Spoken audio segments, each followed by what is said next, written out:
बिस्मिल्लाहिर्रहमानिर्रहीम। मैं हूँ लियाकत ख़ान और आप लोग देख रहे हैं लर्निंग साइट। आज की वीडियो में हम डिस्कस करने जा रहे हैं द एप्लीकेशन ऑफ इलेक्ट्रोस्टैटिक्स।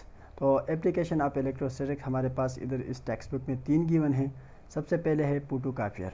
तो फोटोकॉपियर एक ऐसा मशीन है जो कि डॉक्यूमेंट्स के कापी बनाने के लिए इस्तेमाल होते हैं और बहुत ही जल्दी और बहुत ही आसानी के साथ जो है ना डॉक्यूमेंट्स की कापियाँ बनाते हैं।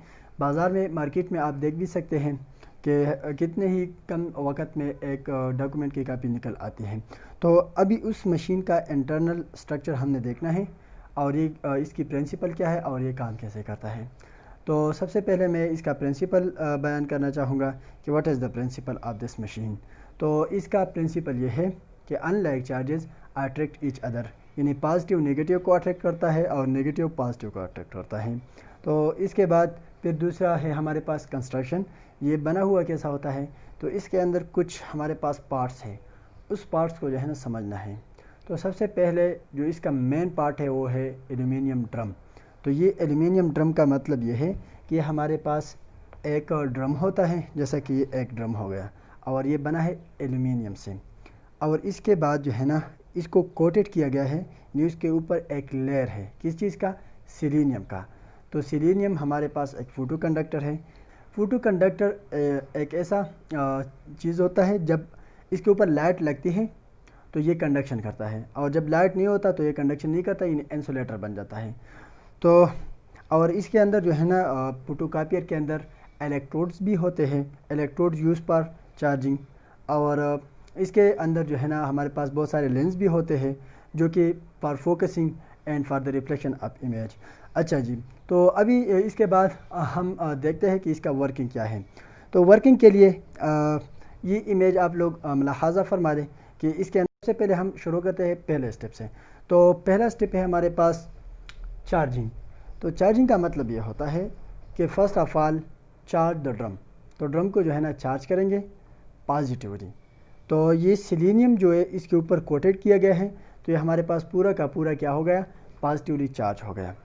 फिर दूसरा स्टेप क्या है, इमेजिंग द ड्रम। तो ड्रम के ऊपर जो है ना इमेज फोकस करो। इमेज कैसे फोकस किया जाता है, इसके ऊपर जो है ना शीशा लगा होता है, इसके ऊपर आप डॉक्यूमेंट रख लेते हैं और लाइट के ज़रिए से जो है ना फोकस किया जाता है इमेज को। इमेज ड्रम के ऊपर आ जाता है। कैसे आ सकता है, जब हम लाइटिंग कर लेते हैं तो ये डॉक्यूमेंट पड़ा हुआ है, तो इसके ऊपर जो है ना लिखाई की गई है डार्क के थ्रू, यानी ब्लैक कलर के थ्रू, और पेपर जो है ना वो वाइट होता है। तो वाइट से लाइट पास होता है और डार्क से पास नहीं होता। तो जो इसका साया होता है वो ड्रम के ऊपर आ जाता है। जहाँ पर पॉजिटिव होता है तो ड्रम, जहाँ पर लाइट आ जाती है तो ड्रम उस जगह का जो है ना सिलीनियम का उस जगह को न्यूट्रलाइज़ किया जाता है। कैसे न्यूट्रलाइज़ किया जाता है, ये पॉजिटिवली चार्ज था सिलीनियम, और जब इसके ऊपर लाइट लगा तो इसने कंडक्शन स्टार्ट की, तो जितने भी चार्ज थे वो एल्युमिनियम के अंदर चले गए। अभी सिलीनियम के ऊपर जहाँ पर डार्कनेस आई है तो उस जगह को जो है ना पॉजिटिवली चार्ज जो है ना रह गया है। क्यों रह गया है, क्योंकि उधर कंडक्शन नहीं हुई। तो ये हमारे पास इमेज जो है ना पॉजिटिवली चार्ज के ज़रिए से इस ड्रम के ऊपर आ गया है। तीसरा फिर क्या है, टूनर फिक्सिंग। तो टूनर फिक्सिंग क्या है, टूनर कलर को कहते हैं और ये नेगेटिवली चार्ज होता है। जब ड्रम के ऊपर इमेज आ गया तो दूसरा जो कि टूनर होता है, टूनर भी इसके साथ जो है ना रोटेट करता है। तो अभी ये रोटेशन स्टार्ट हो गई, तो ये हमारे पास जो ओरिजिनल ड्रम है ये पॉजिटिवली चार्ज था और इसका जो इमेज था ना पॉजिटिवली चार्ज था, और ये कलर जो टूनर है ये नेगेटिवली चार्ज है। जब रोटेशन हो गई तो इस ड्रम ने इससे इलेक्ट्रॉन जो है ना अट्रैक्ट किए, तो जो कलर था तो इसके ऊपर जो है ना छप गया। तो मतलब ये है कि अभी इस ड्रम के ऊपर लिकाई जो है ना ये टूनर के ज़रिए से हो गई है, तो अभी इसके ऊपर इमेज आ गया। अभी फिर हम आते हैं चौथे पे कि ट्रांसफरिंग टू द पेपर। तो अभी इस इमेज को जो है ना पेपर पे ट्रांसफॉर्म करना है। पेपर पे कैसे ट्रांसफॉर्म करते हैं, तो अभी इस ड्रम के ऊपर टूनर के ज़रिए से लिकाई हो गई है।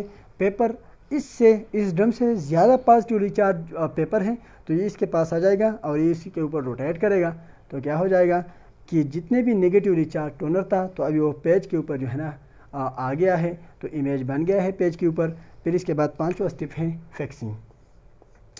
फिक्सिंग का मतलब ये होता है कि आप हार्ट रूलर्स के बीच जो है ना इस पेज को पास करें, तो ये टूनर जो है ना हार्ट अप होके इसके ऊपर जो है ना फिक्स हो जाएगा। तो ये आपकी जो है ना फोटोकॉपी बन गई है। तो दैट्स फॉर द फोटोकॉपियर। तो आगे हम देख लेते हैं 2 और एप्लीकेशन है जो कि बहुत आसान है। एक है लेज़र प्रिंटर।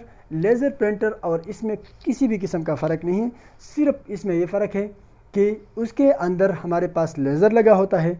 लेज़र क्या है, इमेज को जो है ना, जैसा कि प्रोजेक्टर के ज़रिए से हम इमेज बनाते हैं, तो उसके अंदर ये ड्रम का सिलसिला नहीं होता, बल्कि उसके अंदर क्या होता है, सूर्य ड्रम का होता है, मगर इमेज को कैसे फोकस किया जाता है, रखता नहीं है उसके अंदर, बल्कि प्रोजेक्टर के ज़रिए से इमेज को जो है प्रोजेक्ट किया जाता है और फिर जो है ना मिरर्स लगे होते हैं, उसको डाइवर्ट करने ड्रम के ऊपर आ जाता है। बकाया प्रोसेस सेम है। तो लेज़र प्रिंटर और फोटोकॉपियर में इतना फ़र्क नहीं, इसके सिर्फ एक ही डिफरेंस है, क्योंकि इसके अंदर क्या होता है, लेज़रिंग एक्शन होती है। तो आई होप कि इसमें अभी कोई मसला नहीं। अगर फिर भी कोई प्रॉब्लम है तो आप लोग कमेंट सेक्शन में पूछ सकते हैं। तो तीसरा एप्लीकेशन है इंकजेट प्रिंटर। तो ये भी प्रिंटर की तरह ही है। इसके अंदर हमारे पास 3 सेक्शन होते हैं। सबसे पहला सेक्शन है, जैसा कि आप लोग देख सकते हैं, इसको कहते हैं इंजेक्शन सेक्शन। तो इस इंजेक्शन सेक्शन के अंदर हमारे पास 3 चीज़ें होती है। सबसे पहले होता है एक टैंक। टैंक का मतलब क्या है कि इसके अंदर इंक होता है। दूसरा है पंप। पंप यूज़ होता है इंक को पुश करने के लिए। तीसरा होता है नोज़ल। नोज़ल जो है ना स्ट्रीम ऑफ इंक बनाने के लिए इस्तेमाल होता है। तो टैंकी से पंप के ज़रिए से जो है ना इंक बाहर आता है और फिर नोज़ल के ज़रिए से इसका स्प्रे होता है। तो सबसे पहले ये इस पोर्शन को कहते हैं, इस यूनिट को कहते हैं इंजेक्शन यूनिट। फिर इंजेक्शन यूनिट के बाद आता है हमारे पास कंट्रोल, तो यानी इलेक्ट्रोड सिस्टम। तो इसके अंदर क्या होता है, सबसे पहले इसके अंदर एक सेंसर होता है। वो सेंसर जो है ना पेज के ऊपर पेज के ऊपर ही होता है और वो सेंस करता है कि अभी किस पोर्शन के ऊपर लिखाई है और किस पोर्शन के ऊपर लिखाई नहीं है। तो ये हमारे पास एक सिग्नल भेजता है ये सेंसर। लेट फॉर एग्जांपल अगर मैं ये कहूँ कि ये एक राइटिंग है, तो इसके ऊपर सेंसर अभी घूम रहा है, तो वो देखेगा कि अभी इधर लिखाई है या नहीं है। तो इधर लिखाई नहीं है तो ये सिग्नल भेजेगा कि इधर अभी लिखाई नहीं है, और जहाँ पर लिखाई हो तो कहेगा कि इधर डार्कनेस है, तो ये सिग्नल भेजेगा। तो 2 किस्म के सिग्नल सबसे पहले सेंसर पे आ जाते हैं। तो कंट्रोल सिस्टम जो कि इधर गिवन है, तो ये डिसाइड करता है कि अभी इलेक्ट्रोड को ऑन करना है या ऑफ करना है। फिर इसके बाद हमारे पास तीसरा जो सेक्शन है वो है डिफ्लेक्शन प्लेट्स। डिफ्लेक्शन प्लेट में क्या होता है, to deflect the ink, the stream of ink, कि अभी डिफ्लेक्ट करना है या नहीं करना। और फिर चौथा पोर्शन है हमारे पास पेपर और इसी तरह गटर। तो या ये डिसाइड करता है डिफ्लेक्शन प्लेट कि अभी इंक को पेपर पे जाना है या जो है ना नीचे गटर पे जाना है, ज़ाया होना है। तो अभी कैसा होता है, जब सेंसर हमारे पास सबसे पहले सेंस करता है कि अभी इधर लिखाई मौजूद है, तो वह क्या सिग्नल भेजता है कि डोंट चार्ज द इंक। तो ये सिग्नल भेजता है कि इस यूनिट को ऑफ करो, इलेक्ट्रोड अभी ऑफ होगा। इलेक्ट्रोड जो है ना इंक को चार्ज नहीं करेगा। तो अनचार्ज इंक है तो आएगा डिफ्लेक्शन प्लेट्स में। डिफ्लेक्शन प्लेट क्या है, ये जब अनचार्ज इंक जा रहा है तो इसके ऊपर कोई डिफ्लेक्शन का फोर्स नहीं आएगा, तो सीधा का सीधा जाएगा पेज के ऊपर। तो पेज के ऊपर जो है ना जहाँ पर लिखाई है, तो पेज के ऊपर इंक जाएगा तो उधर लिखाई जो है ना खुद ब खुद लिखी जाएगी। हाँ, और जब जहाँ पर लिखाई न हो, खाली जगह हो, तो ये सिग्नल भेजेगा कि इलेक्ट्रोड को अभी ऑन करो। तो इलेक्ट्रोड क्या करेगा, इस इंक को जो है ना चार्ज करेगा। जब इंक चार्ज हो जाएगी, डिफ्लेक्शन प्लेट पे आएगी, तो ये हमारे पास इधर इलेक्ट्रिक फील्ड है जो कि यूनिफॉर्म इलेक्ट्रिक फील्ड है, इधर से चार्ज जा रहा है तो उसको डिफ्लेक्ट करेगा फ्रॉम पॉजिटिव टू नेगेटिव। अगर पॉजिटिवली चार्ज है ये इंक को, तो ये नीचे गटर की तरफ जाएगा। तो इसी तरीके से जो है ना पेपर के ऊपर प्रिंटिंग का सिस्टम हो सकता है। मगर ये इंकजेट प्रिंटर बहुत ही पुराना तरीक़ेकार था, अभी ये इतना ज़्यादा यूज़ नहीं होता, क्योंकि ये एक लाइन के लिए एक राउंड पूरा करता था। वो सेंसर जो है ना एक लाइन के लिए एक राउंड पूरा करता था, फिर दूसरे लाइन के लिए, तीसरे लाइन के लिए। तो एक पेज को प्रिंट करने के लिए इसमें जो टाइम लगता था, राउंड अबाउट 10 to 12 जो है ना ये राउंड लगा लेते थे, और एक राउंड कोई 40-50 सेकंड में होता था। तो बहुत ज़्यादा टाइम लगता था इससे प्रिंट करने का।